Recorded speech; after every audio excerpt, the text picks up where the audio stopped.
They didn't expect me to answer the door. They expected me to still be small, quiet, the forgotten one. But when they showed up, laughter echoing, cars parked across my driveway, their faces turned pale. Because the house towering behind me was mine. And when I spoke, my voice was calm, sharp as glass. After 10 years of excluding me from your reunions, you thought you'd host one in my house? Silence. Their smiles cracked. That was the moment everything shifted. It started a decade ago. The family reunion had been tradition since childhood. Long tables of food, loud stories, inside jokes I never fully belonged to. Still, I showed up every year. I tried. Until the year the invitation never came. I thought it was an accident, a missed call. So I asked. My mother's words cut like ice. It's simpler without you. You don't fit in. Don't take it personally. Simpler? I was their complication, their embarrassment, the quiet one who didn't sparkle, didn't gossip, didn't bend to their hierarchy. The following years, I waited. Maybe they'd remember. Maybe they'd regret. They didn't.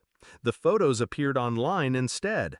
Everyone smiling, arms around each other. My absence erased like I was never part of them. 10 years, 10 reunions without me. I should have broken. Instead, I hardened. I built a life in silence, worked hours they never saw, made decisions they never understood. I saved every coin, invested every spare dollar, bought property when they were busy buying status. They laughed at me, called me stingy, boring, antisocial. They didn't see the blueprint I was following. Every insult was fuel. Every exclusion was another brick in the walls I was building, walls that would one day become a house none of them could touch. When the house was finished, I invited no one. No housewarming, no family visit. It was mine, and for the first time in my life, I felt untouchable. So imagine my amusement when I heard the news. This year's reunion had been canceled last minute because the old venue fell through. Imagine my laughter when I saw the cars rolling up my street, my driveway, like nothing had happened. They didn't even ask. They assumed. I opened the door that evening, letting them see the marble floors, the chandeliers, the life they never believed I could afford. Their chatter faltered. My sister's smile froze mid-sentence. My father cleared his throat, already defensive. "This place is perfect," my aunt said quickly. "We knew you'd be happy to host this year." Host. As if 10 years of silence meant nothing. As if I owed them. I let the pause stretch until the air grew heavy. Then I said, "After 10 years of excluding me, you think you can walk in here like it's yours?" Their faces shifted. Excuses tumbled out. "It wasn't personal. You're too sensitive. You know how it is. We didn't think you'd enjoy it." Every lie, every deflection, I'd heard them all before. I didn't raise my voice. I didn't break. Instead, I smiled, cold, controlled. "This house," I said slowly, "is built on every year you left me out, every insult, every laugh behind my back.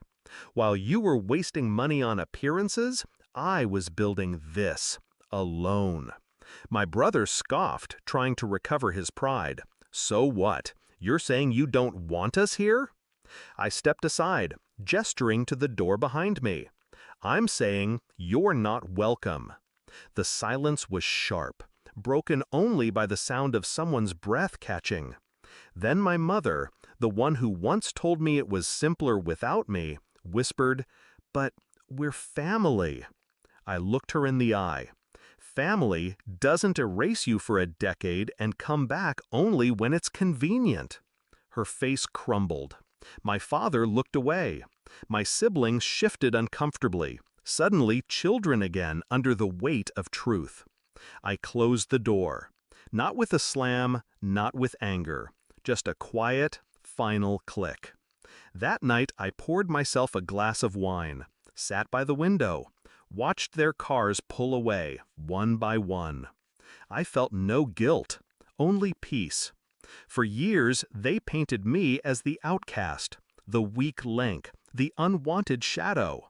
But the shadow had outgrown them, built something they could never claim. And when they saw it, when they realized I had risen higher without them than I ever could with them, their faces told me everything. People ask me sometimes if I miss them. The answer is simple. You can't miss what was never real. Blood isn't family. Respect is family. And they never gave me that. So when they showed up at my new house, expecting my hospitality, and I said those words, "After 10 years of excluding me, you thought you'd host one in my house?" That wasn't bitterness. That was closure. Because finally, I wasn't the forgotten one at the reunion table. I was the one who decided who sat at mine.